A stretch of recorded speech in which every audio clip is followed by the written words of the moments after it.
Hello, everyone, and welcome to another episode of the Board Game Mechanics. I'm Katie, and with me, as always, is... Hey, everybody, what's going on? It is Jason. We're doing another morning recording, so if our voices sound lower than normal, it's not because we smoked a pack of Marlboros before we came on. It's because of the time. Speak for yourself. Yes, I'm so sure. Yeah, right.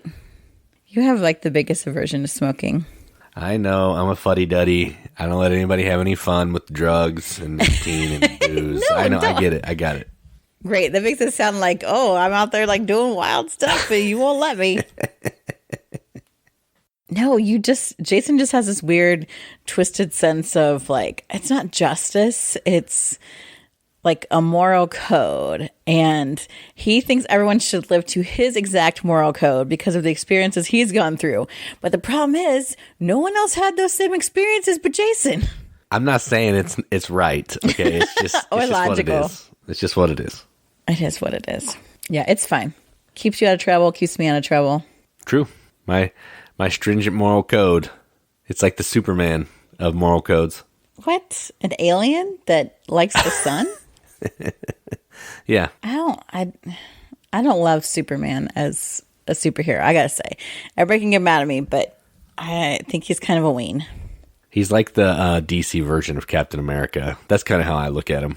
Which I don't like Captain America that much either. And don't get me wrong, like the actors that they have had currently playing both Captain America and Superman, big fans of, huge fans.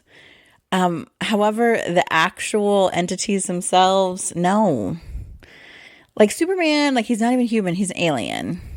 Yeah, but you got Thor, who's like a Norse god. Like it's the same kind of thing.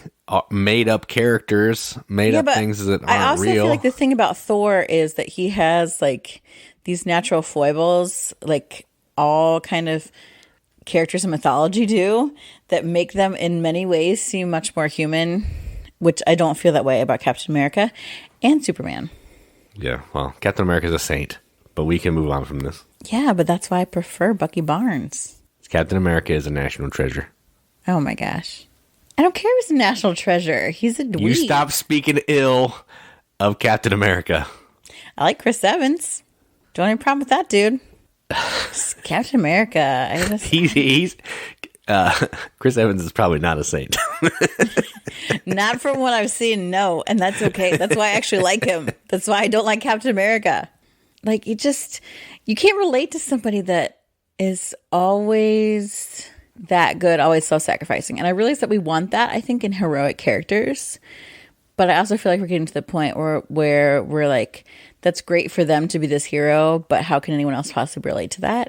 And I feel like that's what's important about superheroes, is that people see a little bit of themselves in the superhero, but yet also their good deeds. And so it's wanting you to become better. If the standard of perfection is too high, then people just give up and say, why bother? I mean, I'm so close to Captain America. Maybe that's why I like him so much. I'm getting like real literary about this. We want to talk about like heroic archetypes. I'm there. No, but we don't want to talk about that. He's like, steer away.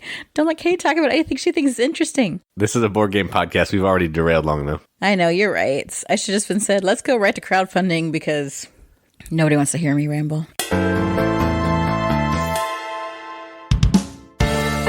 This week, I only have 2 Kickstarters just because I want to at least throw you a little games played, because I personally felt bereft when Jason cut that out of last week's episode. But we're still trekking with our top 100 games of all time, so we want to give time to those 10 games.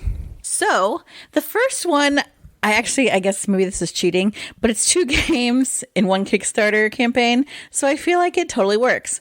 And those games are Dandelions and Psychic Pizza Deliverers Go to Ghost Town. Yes, that is the name. It's a great name. It's one of the best board game names ever. Both these games are coming from BoardGameTables.com, which I always think is hilarious when I talk about them producing games. And I actually like quite a few of their games. They've done On Tour, Mountain Goats, Sequoia.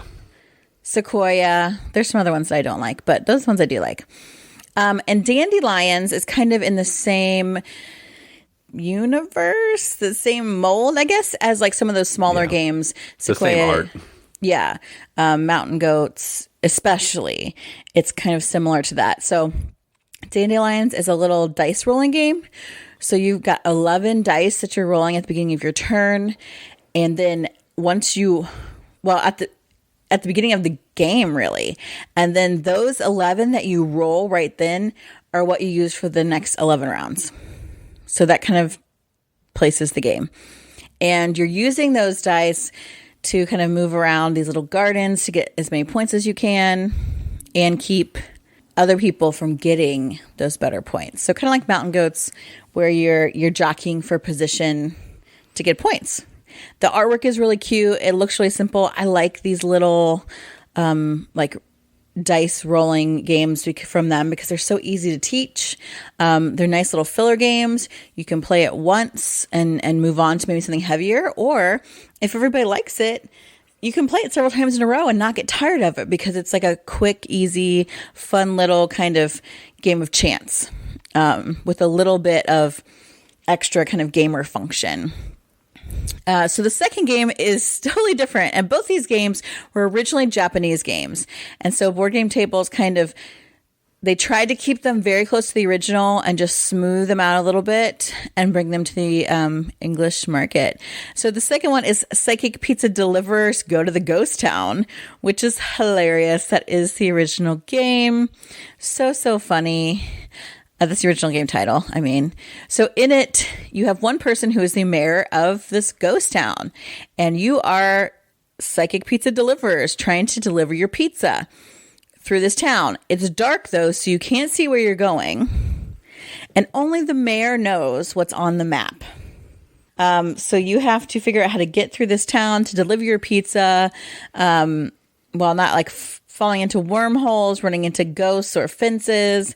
And as you move around, the mayor is kind of giving you these little like route check-ins saying what's around you. So you can try to figure out, it's like a puzzle, how you can get through this town. I don't know that I quite understand it, but I am super intrigued by this. I think it sounds really fun. The artwork is cute, like cartoonish, with these adorable kind of looking like kid pizza deliverers, and these little like tokens that you use if you're the mayor on the board to put little ghosties down and places for people to walk. I think it's adorable. I'm kind of excited. What's even better, so if you're interested in Dandelion's simple roll kind of movement kind of game, or you think, why wouldn't you want a game that's about psychic pizza deliverers? There's 6 days left on this Kickstarter, but if you want to get both, it's only $46. Like, seriously. I think that's great. Oh, yeah. The price on this one is amazing. When this one hit Kickstarter, I clicked the little heart icon because I didn't want to forget about it, because this is one that I'm considering backing because I think the pizza game just seems hilarious. I watched some videos. It's silly and stupid fun, but it looks enjoyable. So this may be one that I back. Yeah, now if you want to get them a la carte, Dandelions is $17 by itself, and Psychic Pizza Deliverers Go to Ghost Town is actually $34. So still reasonable, but both for $46 is like a super good deal. So if you're interested, check that Kickstarter out. Again, 6 days left on that one by the time this podcast drops. The next one that I have, so I technically have squeezed 3 games into this Kickstarter crowdfunding news segment, is a game that I love the title and I love the concept of this game. And the game is called Don't Cross Agatha, which, if you've got any of you Marvel fans out there, totally makes me think of Scarlet Witch. In this game, you're competing in this village vegetable growing competition. So already interesting setup, right? This is like the village fair here.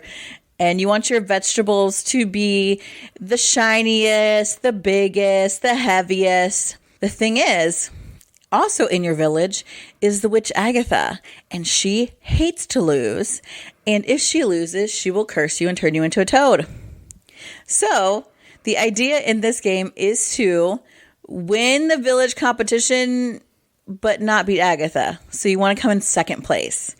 And I always find that you think, oh, second place is easy. I always come in second place and play games.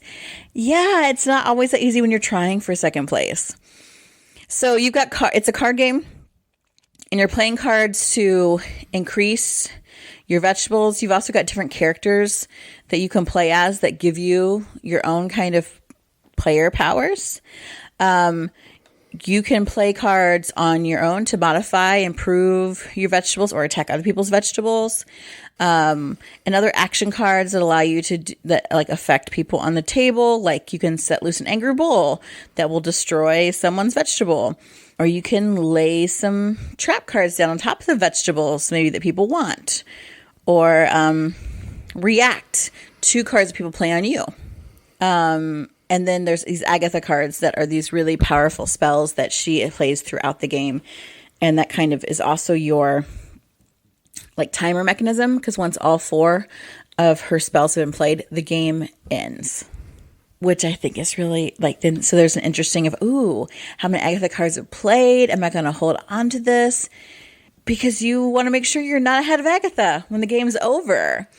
Or what if someone's going to play an Agatha card, to end it, which I think is super interesting. So you can also play cards on Agatha so that her vegetables will be better than yours. If you get too far ahead, there's like all this really interesting strategic kind of decisions that you can make with the cards in the card play. I just think that sounds interesting. Like, how crazy is that? So really simple as far as card play goes, but you're trying to be second. So there's 11 days left in that Kickstarter. If you're interested, check it out. We're about 20, last time I checked, 20 early bird backer spots left. So the game would be $17.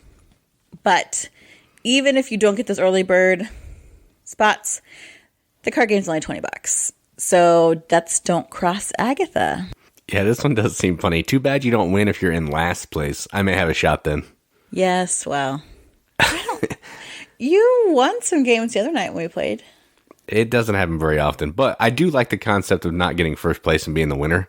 Like I mentioned to you earlier, there was that one game at Origins or Gen Con where you have to be second or second to last to be the winner. And I think that's a really clever idea.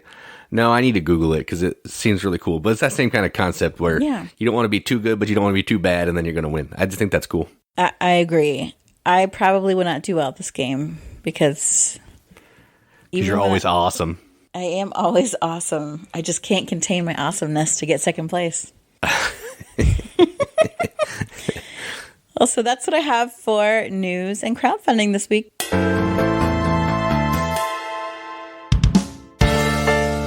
All right, so we're going to talk about one game that we played because I'm with Katie. It felt a little weird to not have a games played section. So we're going to have a game played section. So at least you'll get to hear about something.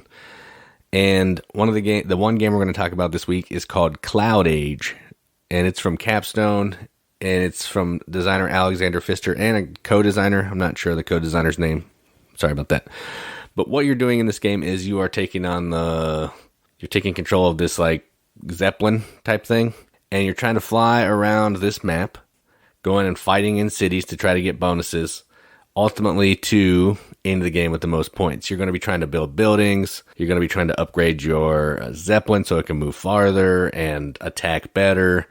Everything you upgrade is going to be worth points. You're trying to complete these secret mission cards that you have, and the way that you're doing all that is through this really interesting card mechanism where you're going to draw 2 cards from your deck.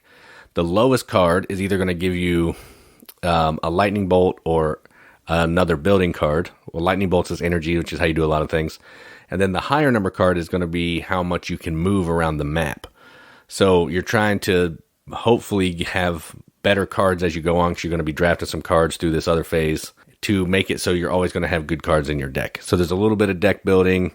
It's an interesting game. Terrible description. Sorry, Katie can fill in, but yeah, it's interesting. So what did you think about CloudAge? So the co-designer for this is Arno Steinwander. Oh, yeah, I would have never remembered that. Yeah, I just knew his first name was start with an A. I think the actual mechanics of gameplay weren't too bad. I liked it. I don't know if I like it enough to own it, but I like it enough to play it again. There's some other parts to it that I don't know that I quite understand. How, as you go on, you can almost play like a campaign type thing.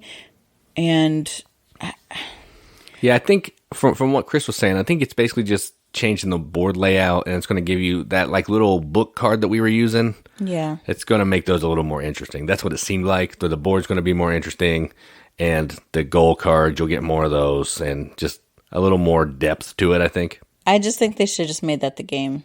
Really. Because I like the phases of the game. It felt like they were pretty simple, pretty straightforward. I would have loved more in-game goals, partially because I'm terrible at making in-game points, but I really shine at in-game goals.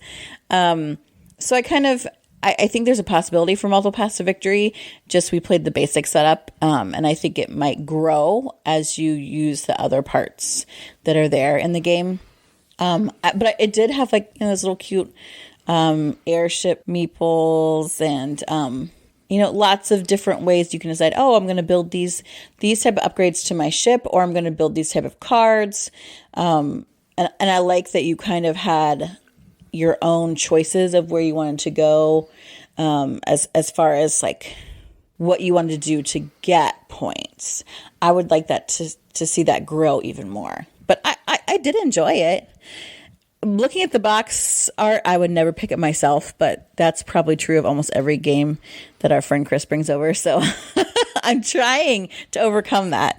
Fister games look pretty terrible too anyway. So yeah, I don't know how I feel about Fister games, but this one was not bad.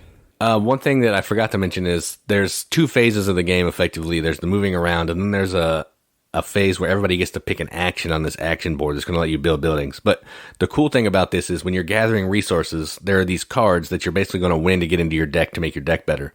But the cards are obscured by clouds, so you don't know how much of each resource is on this card. You're trying to look at this picture that's on the card to see what area you think is bigger, where the bonuses are, but you're never really sure. And I think that mechanism is kind of cool. Yeah. So ultimately you're picking a spot and hoping, is this 3 spot or is this just happen to be a 1 spot? And then, see what happens. So that's kind of neat. And that would be cool to see in some other games because I thought it was fun. But yeah, it's not necessary. It's just a cool way to do resource collection. Yeah, I liked it. I would definitely play it again. I like this game probably more than you because I like Fister a lot. And I would definitely like to play it with not the scenario one. So like, actually part of the campaign that makes the game probably what the game's supposed to be. That would be cool, I think. Yeah. All right, so that is the game we played. We will move on.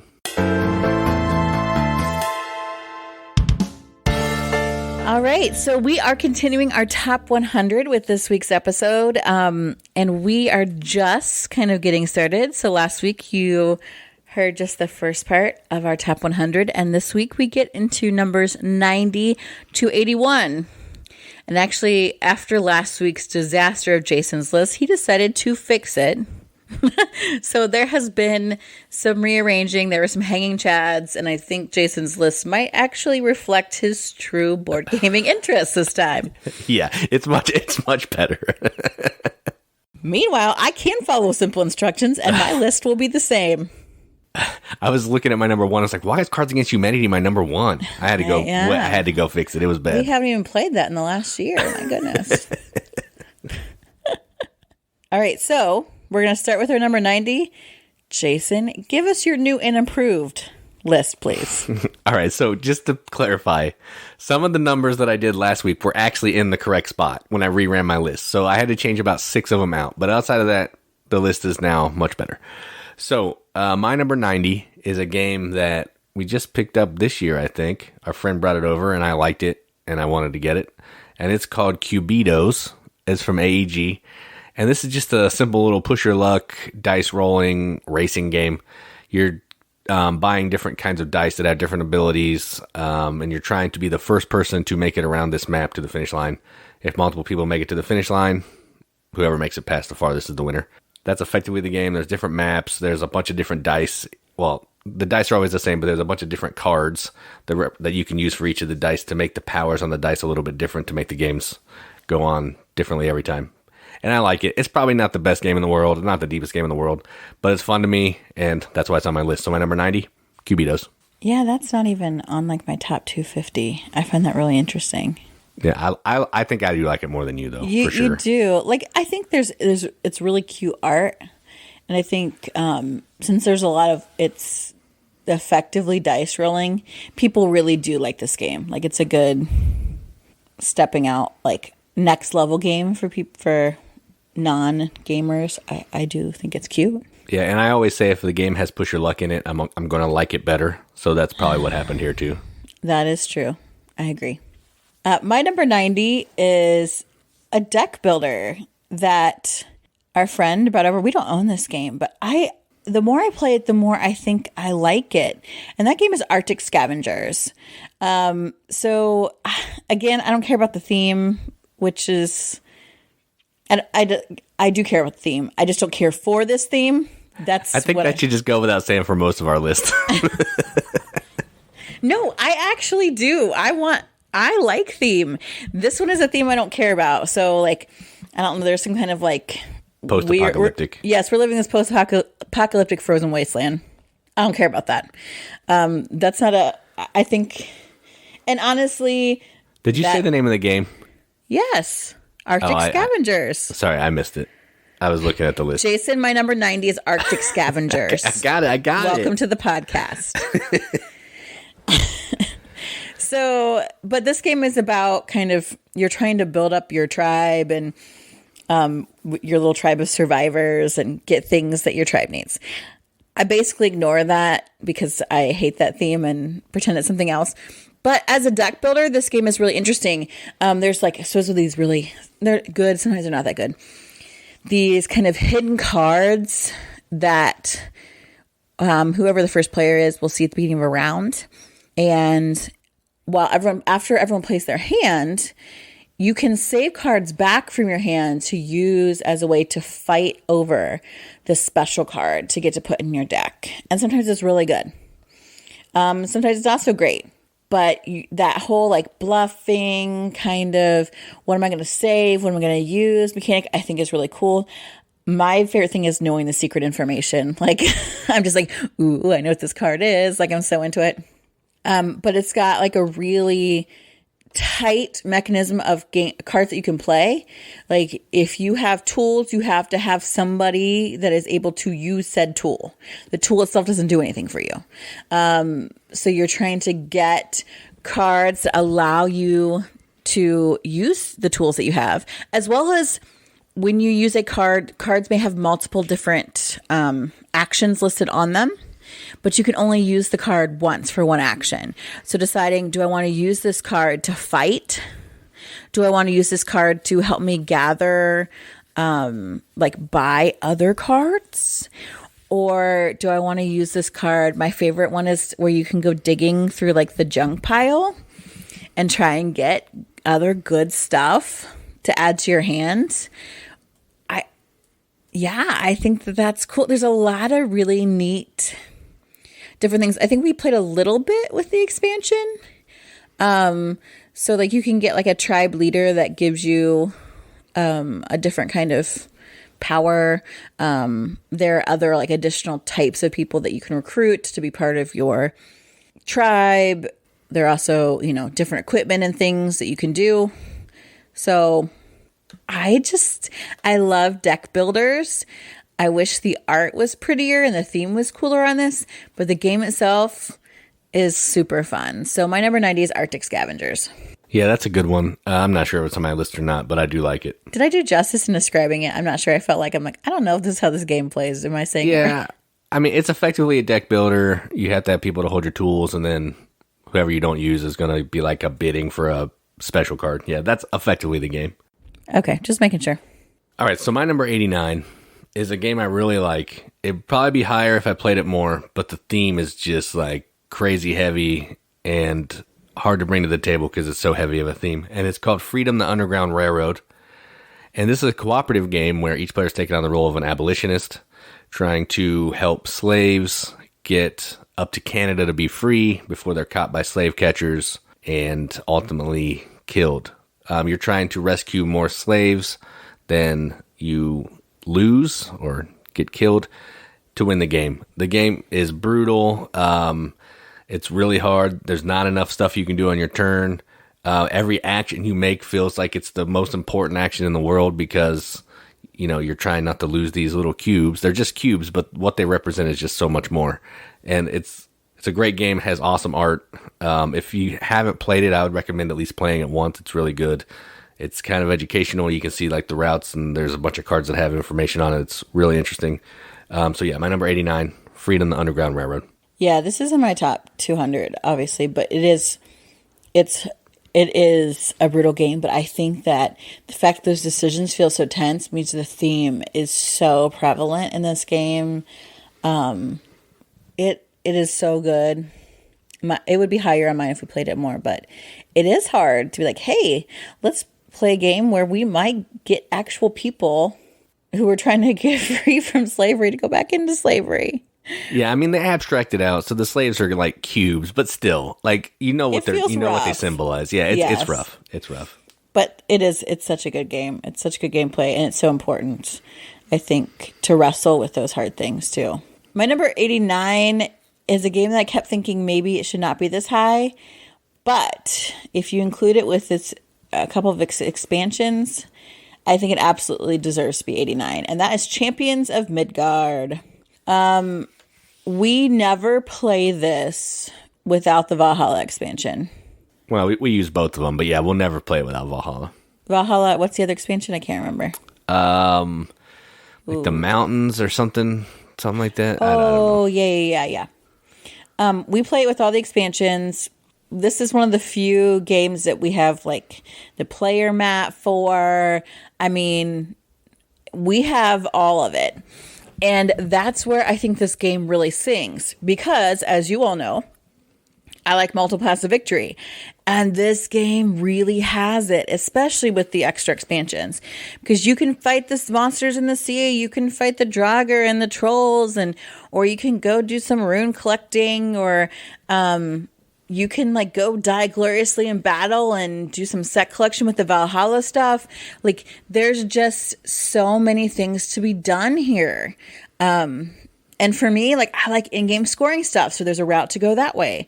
Or if you really like to roll to resolve combat, that's here. At its core, Champions of Midgard is a worker placement, Viking themed.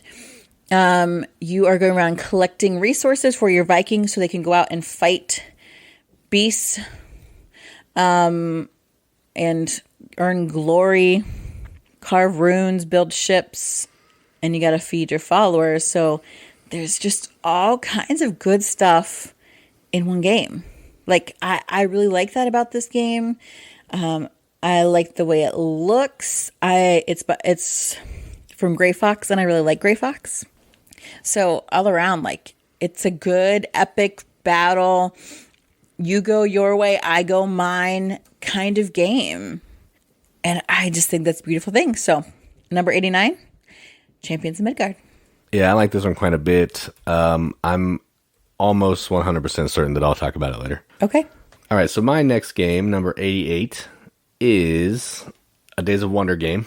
And I'm sure I'm going to have lots of these on my list, but this is one that might be one of the first ones that we got. It's from Bruno Cathala, and it's called Five Tribes. So this is effectively a game where you're trying to collect different colored meeples using like a Mancala thing, which means you're going to pick up all the meeples from one space, and then you're going to drop meeples down on adjacent spaces until you get to the end.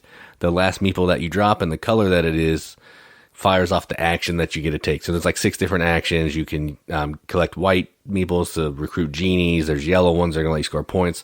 There's red ones that are like assassins that will kill other people's. There's green that gives you money, and then there's a blue one that does something that I can't remember. And you're just trying to score the most points, or money, and you're trying to recruit these different genies, which are going to give you like special abilities and powers to help you along your journey to put down camels, put down oasis, put down palm trees or castles, so you can try to, again, score more points. It's an interesting game. It's not hard to play, but it has a lot of rules, so it has a really nice player aid that guides you along the way. There's some bidding for turn order that's kind of interesting. Not necessary, but just adds to the experience a little bit. So my number 988, Five Tribes. I have lots to say about this, but the fact that I like it probably 30 more times than you means I will talk about it later.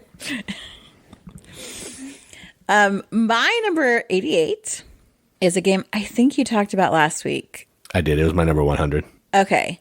I like this one more than you because I like interactive kind of games like this. And that game is Ladies and Gentlemen. I wish we played this more because it's just so fun. When everybody gets it, it makes for a really good time. So you're playing in partners. One plays a lady, one plays a gentleman. Like Jason mentioned last week, ladies are trying to put together the best looking outfit for the ball. Gentlemen are trying to fund that. That's pretty much it. So that really can lend itself, since it's a fairly simple, as far as in my personal experience, it's a fairly simple game. The ladies, in my opinion, the ladies' role is actually harder than the gentleman. But it lends itself to a lot of acting and storytelling and making things up. And, oh, will you please buy this for me, husband? And like, how dare you not pay for this? Or, what do you think, we're made of money? Like, it's fun. We played this once and one of our friends started talking in a British accent. I don't know why. It's never stipulated that these are British people. He just went with it. And I'm like, okay. But this is the kind of game that goes for that. It's fun. It's funny, especially if you take it in the right lighthearted way. On the ladies' side, you're actually doing quite a bit where you kind of have your own storefront that you get discounts at if you're the only one that goes to a particular store. So you get like the exclusive, which is really nice. And then you're trying to like balance like designers because you can only have so many. You are doing a drafting with anyone else that ended up at the same store as you. So you might get some, there's just lots of different ways to approach this game. And that's why I like it. So my number 88, Ladies and Gentlemen. Yeah, I don't think it takes place in Britain. I think it's America, but yeah, I don't know. We just went off the rails, I think, that time. We definitely did. But it was fun. My number 87 is a game that, I don't know, probably a lot of people don't like, but I think, actually, I know I hate theme, but I think the theme may attract me on this one a little bit more, and it's called Thrash and Roll. And this is a dice placement game where you're taking on the role of like a Polish thrash metal band, and you're trying to get better at your instruments, record singles, record albums, go on the radio to promote said singles and albums, and ultimately going on tour with the most popular band in Poland called Turbo. Turbo. It's effectively you take a die, a value, you're either going to do a pair or like a run. So you either use the same face of die or like a 2, 3, 4, whatever, go to a space, and based on how many dice you put down there is the power of the space you're trying to get. The higher your singles chart, the higher your albums chart, the more points you're going to get, and you're just trying to end the game by being the most prestigious band. There's some cards that you can get that are going to give you like scandals, like somebody will take a picture of you cooking pancakes in your fuzzy slippers, and if you can't get rid of that, you're going to lose some points. It's a silly theme, but I really like it. And my number 87, Thrash and Roll. Yeah, Thrash and Roll is my top 200. It's surprisingly kind of crunchy for a game where you're just rolling dice, but to decide where those can go and how you can make the most of it to help out your rock band is good. Like, it's hard. It's a good game. My number 87 is a game I haven't played in a while, but it's a game that I both like and I'm frustrated by. And that game is Wreck Raiders. The artwork is really cute and pretty in this. You are divers. That's pretty. And you're going to shipwrecks and you are raiding them. Oh, it's aptly named. Imagine that. So, like, the cool thing about this is you use the box lid to roll your dice, to roll these dice in. And so you can get little bonuses based on where the dice land. You have these really adorable little diver player pieces that allow you to go to different places around the wreck. But if you go too close to other divers, then they also get stuff. So you're trying to not help them out while helping yourself out. You're also making these cool aquariums as like a set collection thing. You have multiple set collection things, really. Yeah, that's all it is, a set collection. In different ways. So it's like dice drafting, worker placement, and then you're doing the different types of set collection, displaying your treasures in museum exhibits, trading in some, like, I think it's like shells and starfish to get these different aquarium pieces to give you points as well. Just gathering loot. And I love that theme. I love like the little cool chunky workers. Like, there's just a lot of stuff to like about this game. It's really fun. I don't know that it gets talked about really enough, but it's just a good game. So that's my number 88 is Wreck Raiders. Yeah, I do like this one. It may be showing up in a little bit. My number 86 is a game that we just got this year as well. And I've played it 2 or 3 times since then, and I like it. And it's called Jinja. Or I don't know how to say it, but we're going to call it Jinja. And what you're doing in this game is it's a worker placement game. And you're trying to... This is Japan, right? Is that right? I don't know. Okay, well, I'm going to say Japan, and if it's not Japan, I apologize. But you're trying to go use these workers to ultimately collect resources to build these different... It's pagodas, so it's probably Japan. These different pagodas in these regions to score like an area control. So it's area control, kind of, but it's not as mean as some area control. And you're playing over 5 rounds, so it doesn't... you're not getting beat around for a while by... people slapping you around, stealing your places. So you're just trying to collect resources to build these cool pagodas. There's some event cards that happen each round to jazz it up or make it a little bit harder. And you got a bunch of in-game goals that you can get, which will help you score points based on where you put pagodas in different regions, or if you built certain types of pagodas because they're small, medium, and large. It's got a lot going on, but it looks really nice on the table, and it's not super difficult to play, but it gives you enough to think about, and that's why I like it. So my number 86, Jinja. Yeah, this is like, I think, number 150 on my list, just because I haven't played it as much. It's like really tight. And sorry I didn't jump right in with Japan, because I had forgotten a little bit about this game, because it's even labeled by like areas of Japan, like the cards you get where you need to build, like Hokkaido or Honshu. Oh, right. That's right. Yeah, I couldn't remember the city names. Yeah. So I'm like, oh, I know this game. It is. Like, I felt like the time we played it, it was hard because everything is really tight. You have such a limited amount of turns. And I only played it 2. I don't even know what it would be like at higher player counts because already so tight at 2. I played it at 3, and it actually doesn't feel as tight at 3 because there's more spaces there, which was interesting. But I didn't feel as confined as I did in the 2-player game. Interesting. Yeah, I'd like to play this more. I think it might be higher on mine if I did. My number 86 is a game that we have played the crap out of, and everyone I think that we've had play it really likes it, because who doesn't love camel races? My number 86 is Camel Up. If you haven't heard us talk about it before, where have you been? But you are basically spectators at a camel race, and you are betting on who's going to be the fastest camel in the leg, who's going to be the fastest camel in the entire race, who's going to be the slowest camel in the entire race.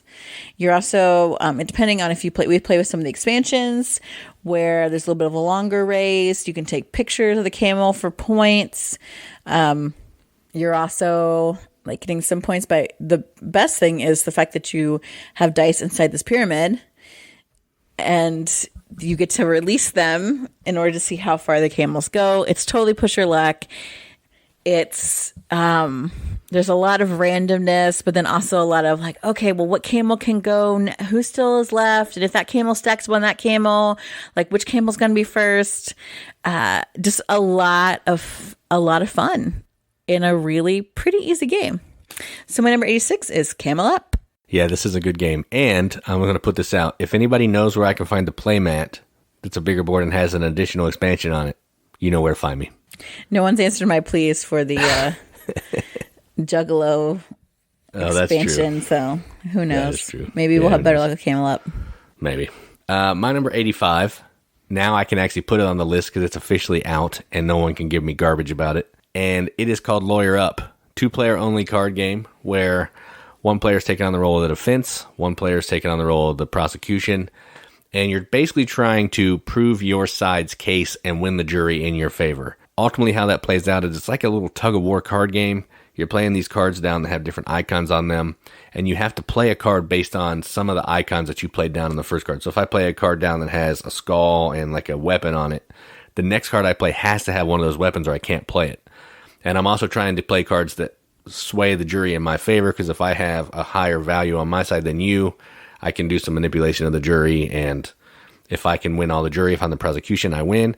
If you're the defense and you can at least keep one person unsure, then you'll win.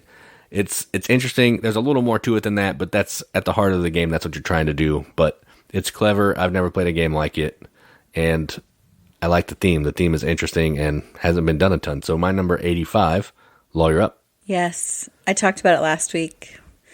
It's a good game, and I'd like to play more of it because we also have like additional scenarios that we haven't played yet. So yeah, I want to try the Witch Trials, and I guess Godfather 2 is in there. Mm-hmm. Yep. Yeah. My number 85 is a game that I'm still not sure I like, even though it's number 85 on my list. I got to be honest.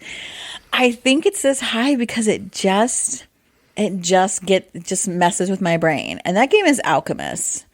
There's even an expansion to the sucker, and no. I don't know why you need that. Why?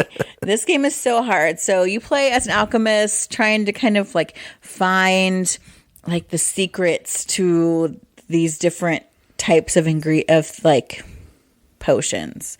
So there's a big part of the game is deduction, where you're trying to figure out what two ingredients form a particular potion. The part of the game I don't like is the board. Like you're supposed to like publish your finding theories to get points and stuff. I don't like that, mostly because I'm not good at that. Yeah, I agree. That's the weakest part, 100%. But that's how you get all the points. Right. I just want to like do this deduction thing. The parts I do like is the board also contains worker placement.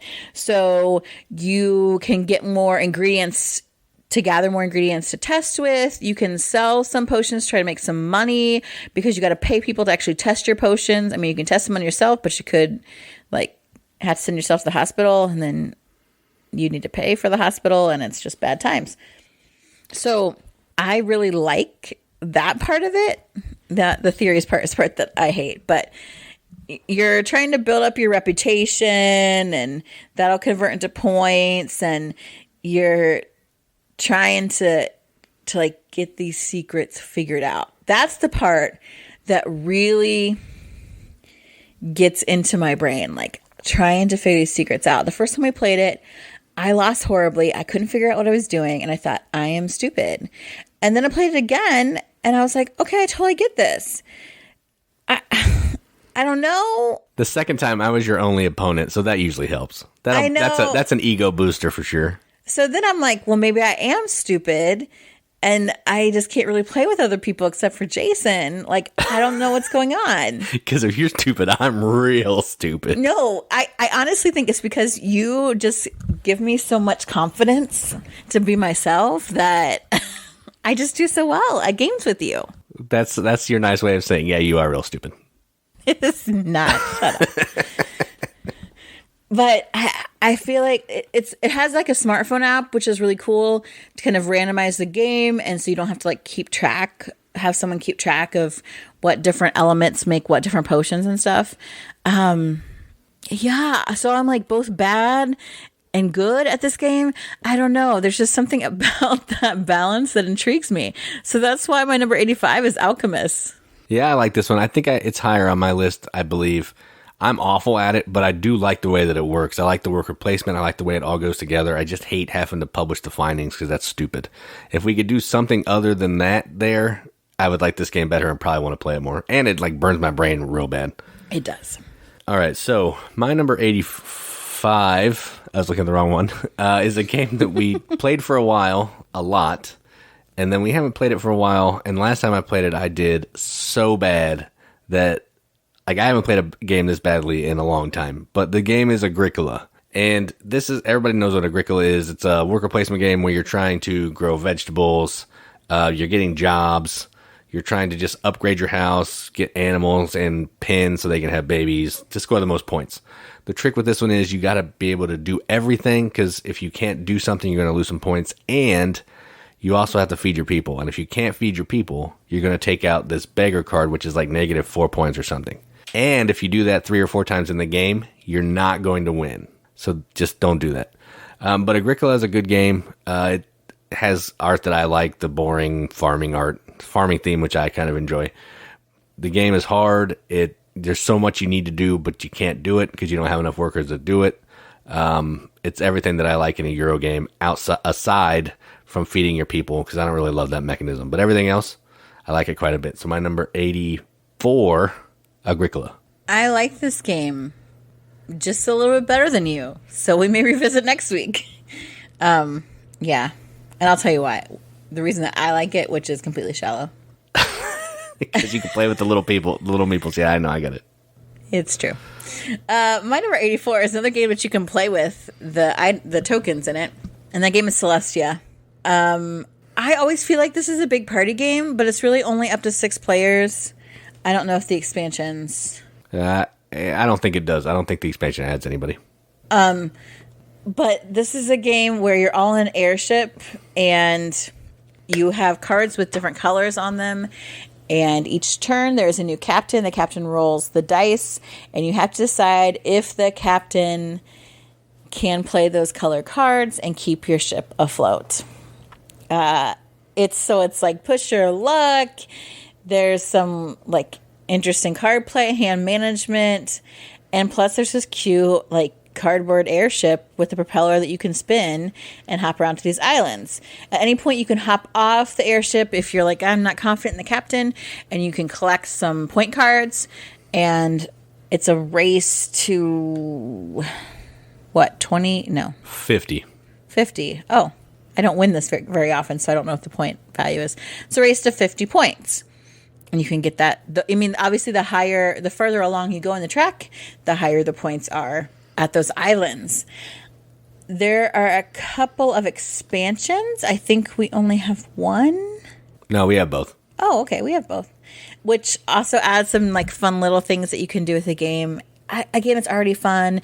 It's like a pretty small table presence. I actually remember we went out for my sister-in-law's birthday at Giordano's, which famously takes a long time for the pizza cook because it's super deep dish. So we brought this game and played it at the restaurant because we had time and didn't take up a bunch of table space, and it was really easy just to play with the cards.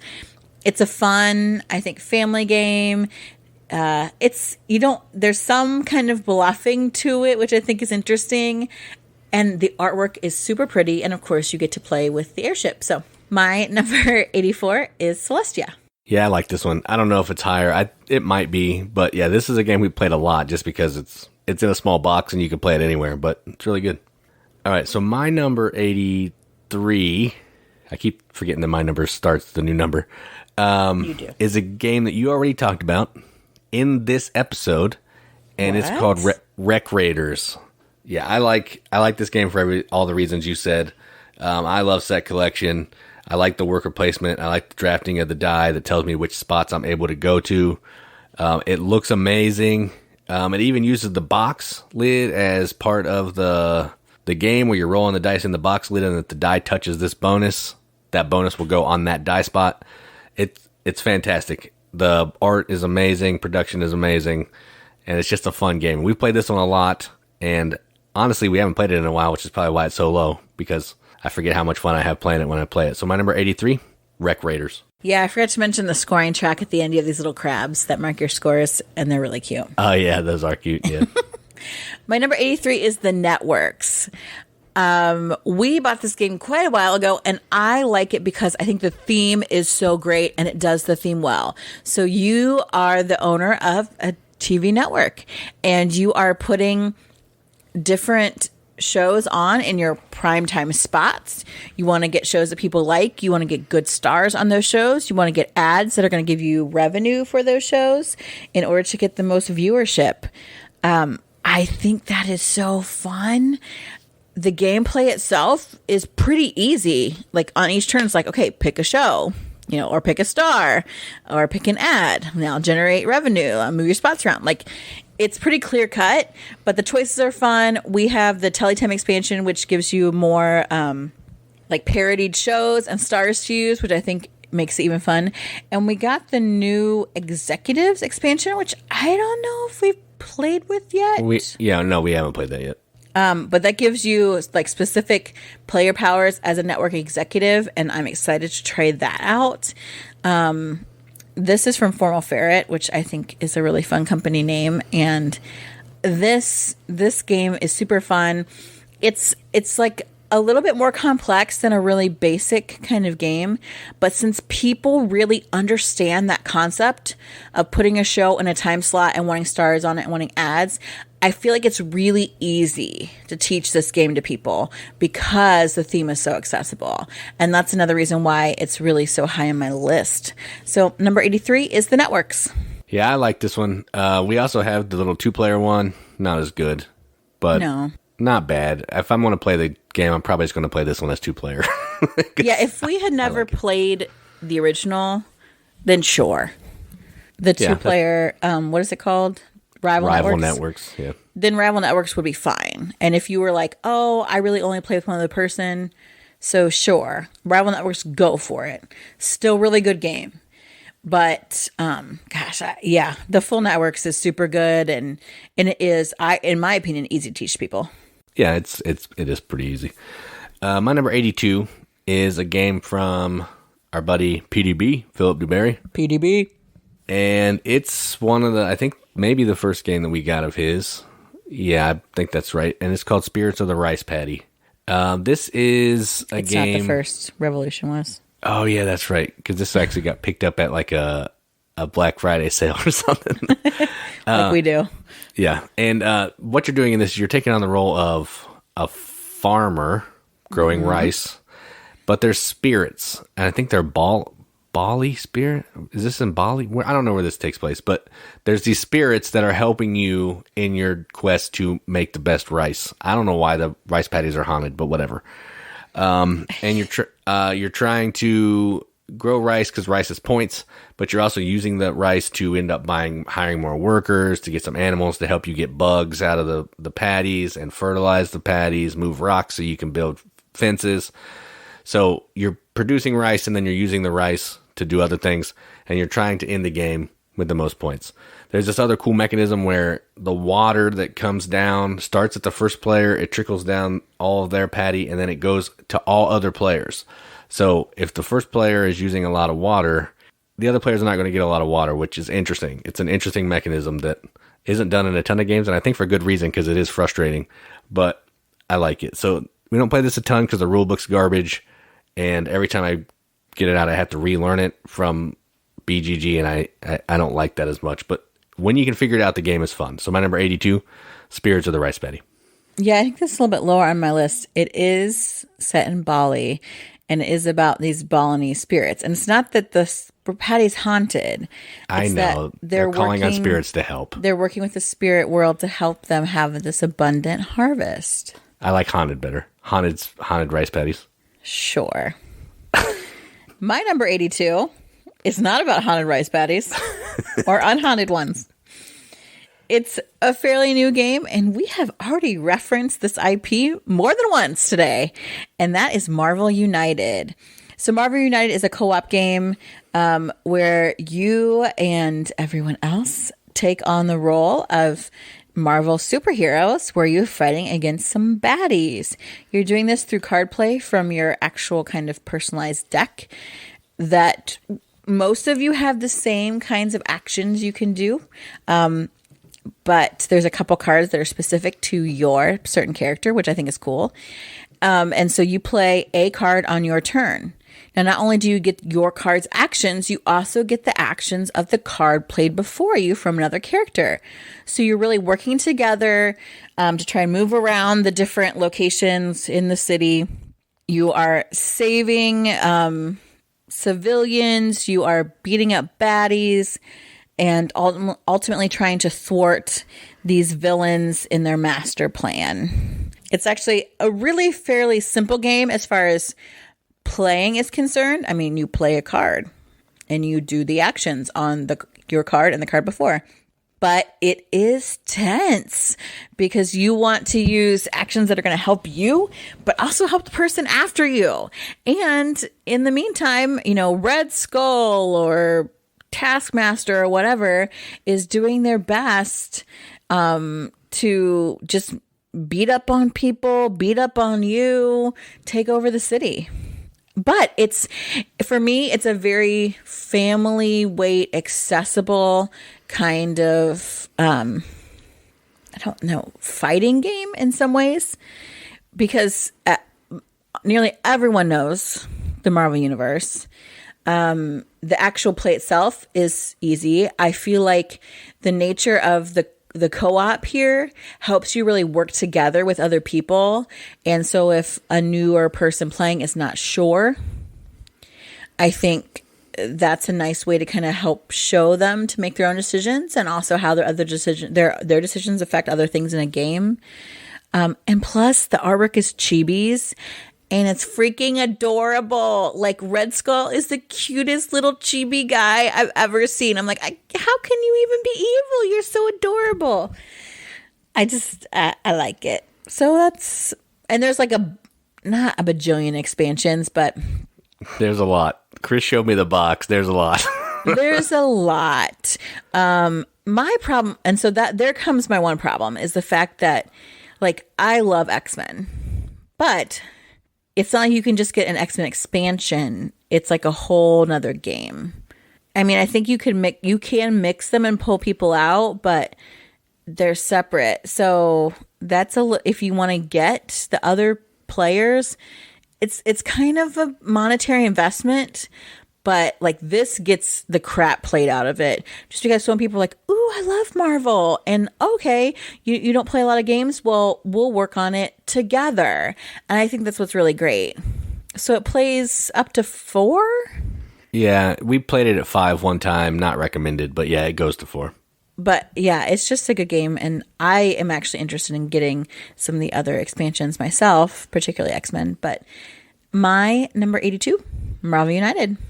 Yeah, I talked about this last week. I like it. You did? Yeah, I did. Sorry. It's not the best cooperative game in the world, but it's fun. And we've played it a lot because it's accessible. Everybody knows Marvel, and it's easy to teach and easy to play. So that's probably why it made my list too. It's just a good game. Yes. All right, so the last one I'm going to talk about, I think it's the first Feld that's made my list. I say first because there's going to be many more. Mine too. And this one is Notre Dame. Now, I've only played this one 2 or 3 times, but every time I play it, I'm like, man, I need to play this more because it's so good. Effectively, what this game is it's a little mini card draft. You're going to have a hand, I think, of 3 cards each round, and you're going to keep one of your cards and you're going to pass it. And if you're playing with multiple players, you're not going to see everybody's cards because you're only ever going to end with 3 cards. And on your turn, you're going to play one of these cards, and you're going to put a cube in this location of the card that you play. And the cubes are going to do certain things, like they may give you other cubes from the supply, so you have more cubes to play. They may decrease your rats that are going to come, because every round there's going to be a plague that comes, and rats are going to take over. And you need to make sure you're not overrun by rats. It may give you just money. It may give you influence in Notre Dame, which gives you points. It may let you move this carriage around the map, which will let you collect these little tiles, which are basically extra points. As in true Feld fashion, everything is points. So it's just an interesting way to do card drafting in kind of an area control piece, but not feel like it's card drafting and area control. So it feels different than a lot of other games, which is why I like it. And it has nice tan colors, which I also appreciate. And they don't try to get fancy with the bits. It's just cubes, the way it should be. Keep it simple. That's what I like. So my number 81 is Notre Dame. You're having a lot of trouble with numbers today. I can't read. I'm looking right at the thing and I just can't read it. I think I've played this once. I don't know if you have or not. Actually, I don't know either, because if I have played it once, I don't remember it very well. I don't think you have. I think I played this with Brandon and Josie, so I don't think you've played it. Because I am a Feld fan, actually, to be honest. You might like this one. It's pretty interesting. So I need to give it a go, but you will not see it on my list because I don't think I've played it. My number 81 and the last game we're talking about today is a deduction game. And this is a fairly recent addition to our collection, but it's good. And that game is Awkward Guess. And so in Awkward Guess, the main character knew he was going to die. So he gets you and whoever else is playing and says, hey, I've already narrowed it down to the suspects, the people that are most likely to kill me off. Wait a minute. This story sounds familiar. Like Clue. Interesting.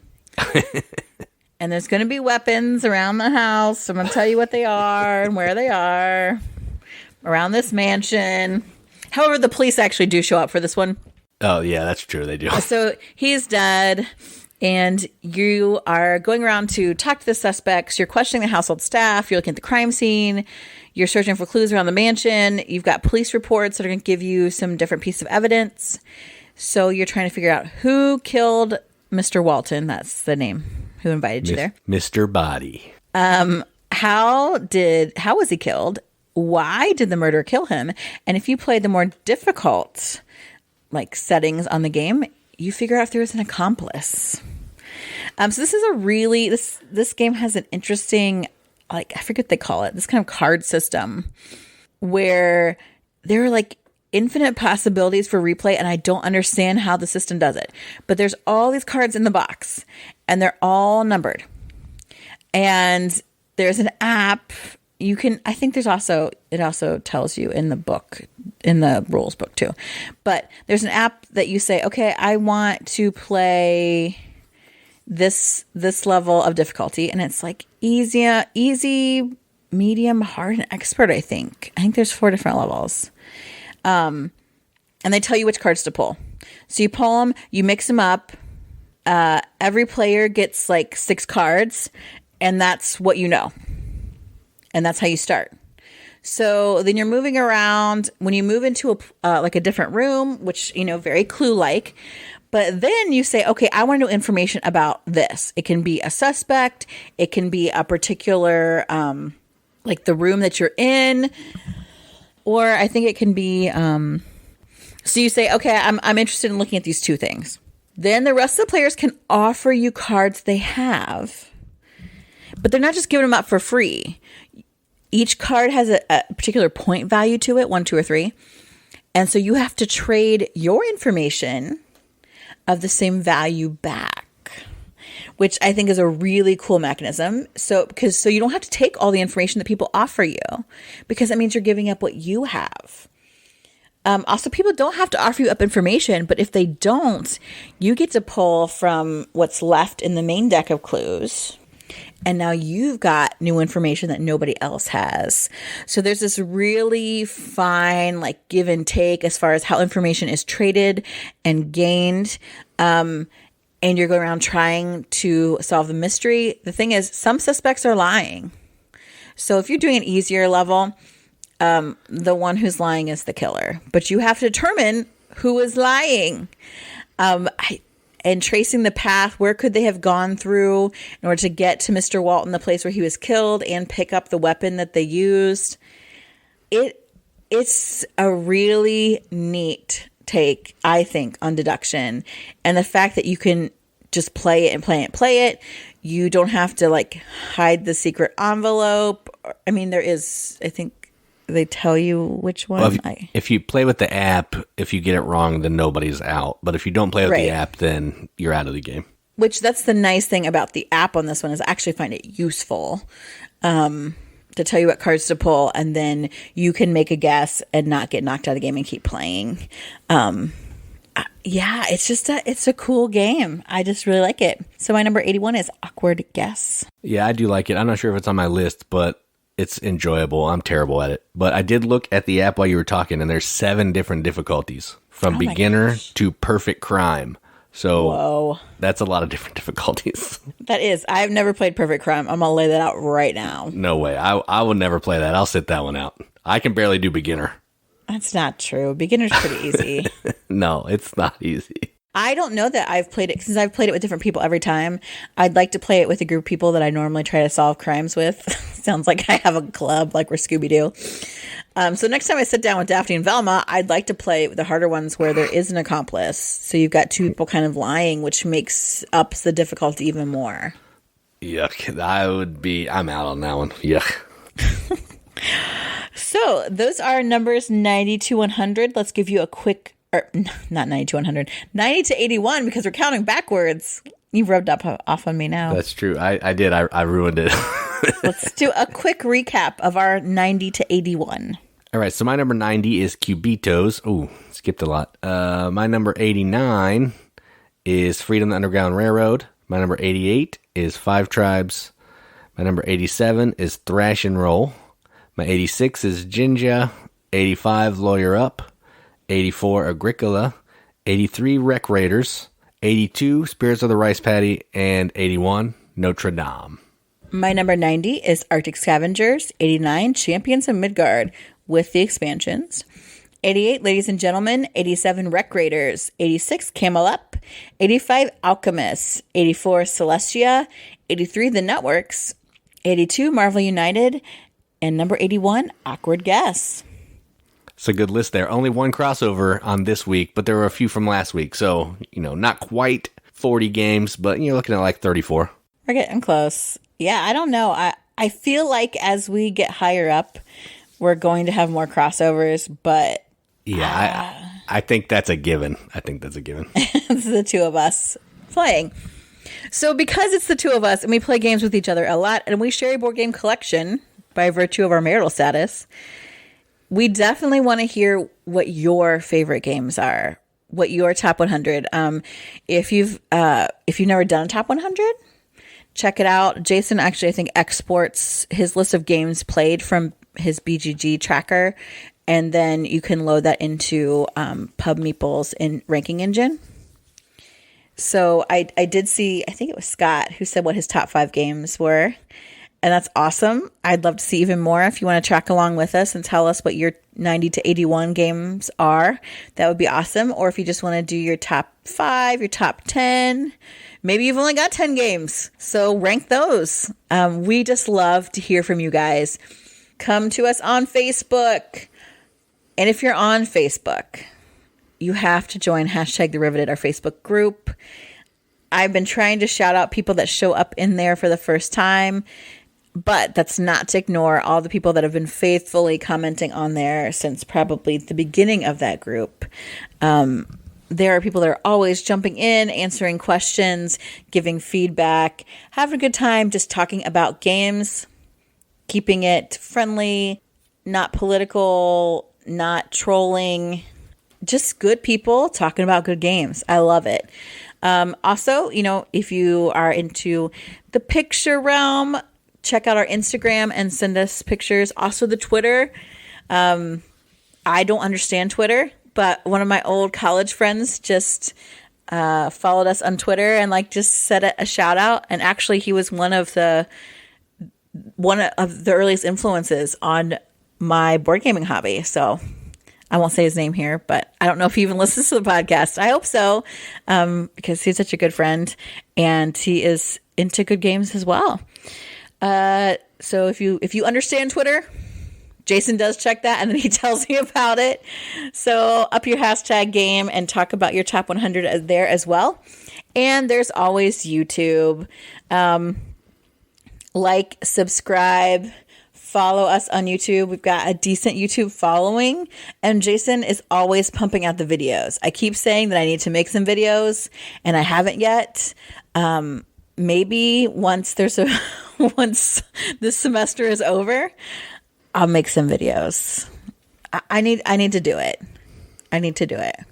Or maybe I don't need to do it. So just tell me if you don't want me to make videos and I'll keep not doing it. You'll get there. And as always, check out our friends over at the Board Game Rundown. They just dropped some really good YouTube videos, reviews of stuff that hasn't been reviewed, like Unfathomable and Vagrant Song. So if you want to see some new hotness and games that we'll never cover on our channel, go check them out. They will show you what the games are like that we don't like. So, yeah. Yeah, there's some good dudes. It's a total sausage party over there, but they do cover those kind of games that we're not into. So I have so many things to say, but this is a family podcast, so I'll just keep it to myself. It is a family podcast. But we like everybody over there but Dan, so check out some of their videos. They also do like a weekly topic, and they just covered spooky games like we did.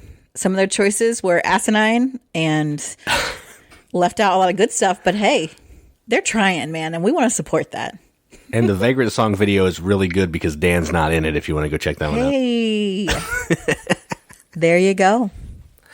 All right, well, I think we've made enough mess of this week. Yeah, I agree. It's been a rough one, guys. So if you listen to the end, thank you. Thank you for either having low standards or just bearing with us. Or both. Or both. Yes. We appreciate that too. Okay. Well, I've been Katie. And I'm Jason. Keep gaming, everybody. Keep gaming.